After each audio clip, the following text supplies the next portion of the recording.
Hi everybody. I'd like to talk today about quilts versus sleeping bags.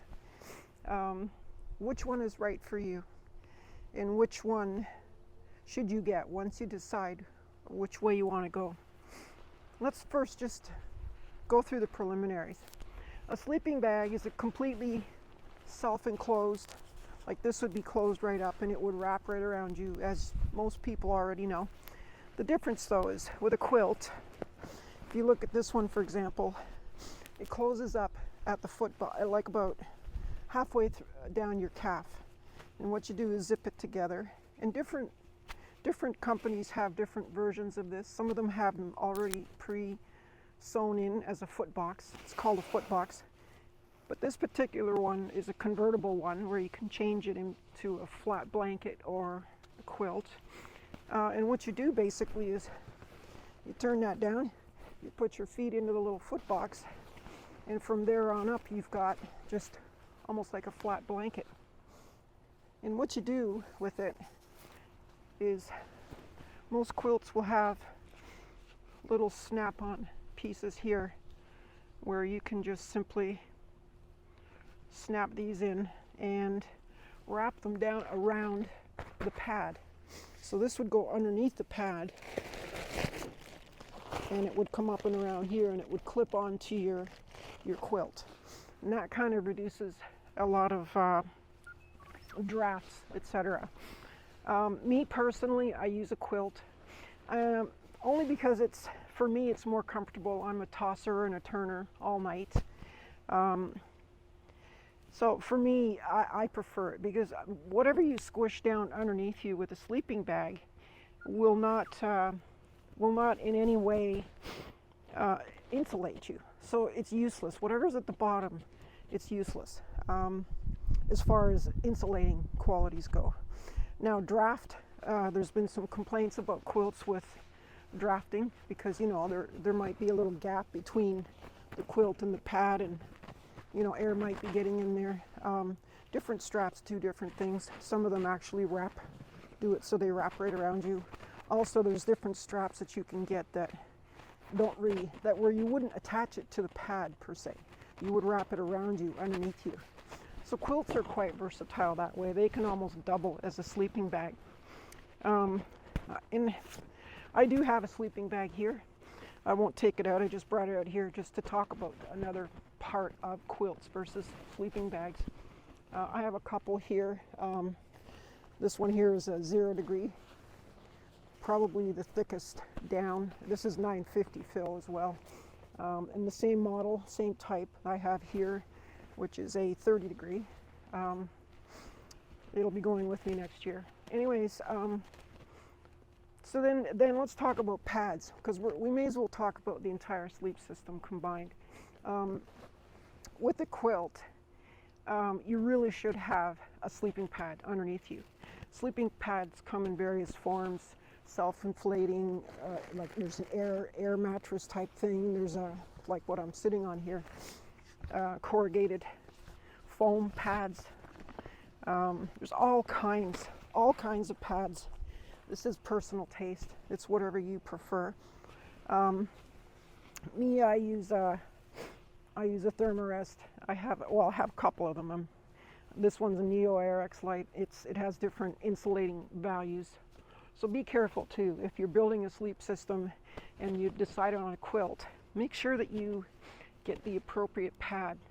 Oftentimes, the warmth that you get from your quilt depends on the pad. If you're losing heat underneath you, it doesn't matter how good the quilt is. I'm sorry, it's just not going to keep you warm. You're going to be uncomfortable. So match the quilt to the pad. This is kind of a general idea. Or, you know what, always err on the side of being warmer. It's easier to remove layers than it is to add a layer that's not even there when you need it. And that's probably why I got the 0 degree and used it in the summer. It was overkill, but anyways, we learn. Anyways, some of these quilts also, as well as sleeping bags, will have like a little collar around the edge of them, etc. Anyways, that's the preliminary. So we now know what a quilt is versus a sleeping bag. Now materials. So synthetic versus down. These two here, the quilts, they're down. This is a synthetic sleeping bag. The first thing you're going to notice is weight.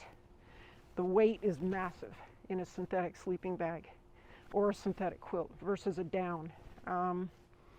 That could, be bad or good. There's pros and cons to each. While a quilt or sleeping bag that's synthetic may be heavier, it also doesn't, when it's wet, it doesn't stop keeping you warm. And that's the beauty thing about synthetic. Synthetic doesn't just fall down, so to speak.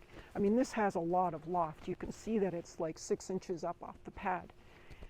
If this was wet, it would just be lying down on the pad. It would just be, there would be no thickness to it. Without that loft, without that cushion of air around you, trapping your heat in, these become useless or next to useless. Like anything with down in it has to stay dry. And it becomes problematic, this condensation intense, or if you're sleeping in a hammock, I don't know, whatever your preferred shelter is. You have to judge for yourself how you're going to set up your own system. I'm in a single wall tent, so it is a problem. It's definitely a problem. Condensation does get on to the quilt and it gets wet. This thing here, you could get it wet all day, wouldn't matter. But am I going to carry around a 6-pound monster, like a 20-quart stuff sack to carry that around? For me, it's not practical. If I was going out on a weekend car camping and this was in the trunk, sure, I might use it. And that's why I own it. Any rate, down versus synthetic. You have to decide. Generally, down is way more expensive. I'm just going to put that out there right now. Down is not cheap. And some of the down from different companies, you have to be careful. Some companies use, I wouldn't say toxic, but certainly not chemicals that are conducive to your health. You can and will absorb some of those chemicals that they do process it with, especially the DWR, the water repellent type of treatment they'll do to some down. Also, down is not always harvested, acquired, what's the word? Humanely. Sorry, I just got to go there. That's up to you. That's another issue. Just be sure you know the product you're getting as far as quality of down and how you want to proceed with that. Just have all the information. These particular products, these two are quilts from Enlightened equipment. Are they both Revelation? I think this one's, yeah, no, they're both Revelation. I just like the way they convert.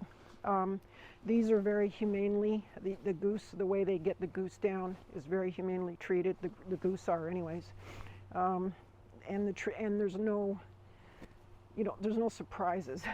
Is this water repellent down? I'm not sure about that. I would have to check with you on that. I'm not 100% sure. With sleeping bags and quilts, take note of the stitching. Some of them will have the baffles. These are baffles, these little, where the stitching is in between.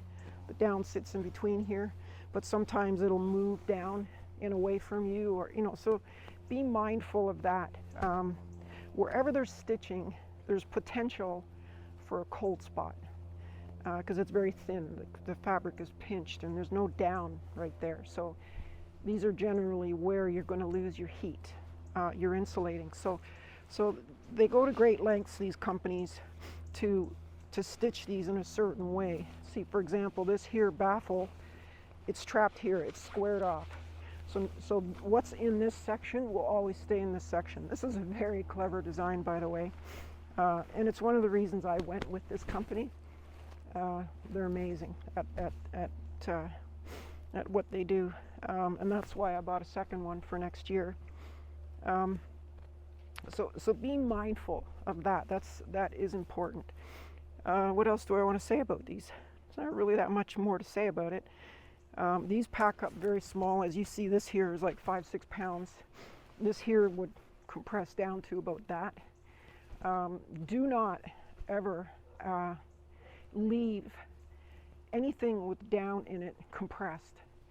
It will lose its loft over time. And it'll be so difficult to get it to loft back up again. So whenever you store them at home, like I just like to take them and hang them. I just hang them in the closet like this, and then they're fine. Sometimes they'll still go damp, or not damp, but they'll go down. The down will go down, flatten out a little. And sometimes what I do is, on a very, very cool cycle in the dryer, delicate cycle, I will put this in my dryer with just air, no heat at all, just to get air to circulate through the down and kind of fluff it up a bit and get it back to its original glory, so to speak.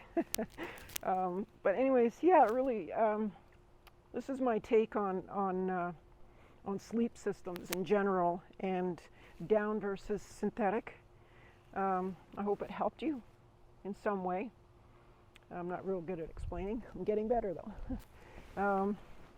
And decide for yourself what's suitable for you, what you really want, and do consider the balance. It's not just picking one. It's, if you go with the quilt, make sure you get both sides working for you the way you want. Me personally, this year I'm going to try something different. This is a very heavy system. I mean, this is, aside from the Max Therm, which is a warmer R value pad. This pad is, what is it? What's the X like? 3.9, something like that. There's another one that's like 5.9. It's called the Max X Therm. And there are other products that are equally as good. But for me this year, what I'm doing is I'm going with an Uberlight. So it's a very cool pad. It's not, you wouldn't use it in winter at all. And of course, you wouldn't use this in winter either. It's a very thin, very light quilt. Bring the tools for the job. And make sure that, though, that you're covered, because oftentimes these companies with sleeping bags and pads, and quilts, have what's called a comfort rating. And some of them will give you 3 numbers. They'll give you, the high to the low. So there's, if somebody claims that this will work, say, in 20 degrees, okay? Generally, that just means you're going to survive at 20 degrees. It doesn't in any way imply that you're going to be comfortable. I always like to take whatever the rating is to it and add 20 degrees. So if something says it's good down to 32 degrees, I generally won't use that quilt at 32. I won't use it anything lower than around 40, 45. Just for me though, because I sleep cold, that's my comfort zone. Most of these companies give you a comfort rating, but don't always use that. Don't take that as the rule, because oftentimes their comfort rating. Now, Enlightened equipment are very good. They I will say, if you do look at their products, I don't know if you like them or not, but they're pretty good. They're pretty accurate. I've had this quilt and this pad down to -6, and it's been pretty good. Was it great? No. I mean, I had to have 3 or 4 layers on, and my booties and my hoodie and stuff. But really, I mean, it was pretty good, and it's as good as you're going to get. So really, beyond this, for me at least, I would probably, in severe cold temperatures, I would go to a bag. I would go to a sleeping bag, not a quilt. I just wouldn't risk it. If I was in -30, -40, I would go with a bag. I would go with a mountain sleeping bag, and it would be massive. It would just have to do so much to keep me warm, especially me. I'm cold. I'm not going to hug the bears. But anyways, that's all I have for you today, guys. I hope I helped you make the right choice for you. They're wonderful. Quilts are wonderful. I love them. I'm not telling you they're right for you, but choose wisely. Okay, thanks, guys.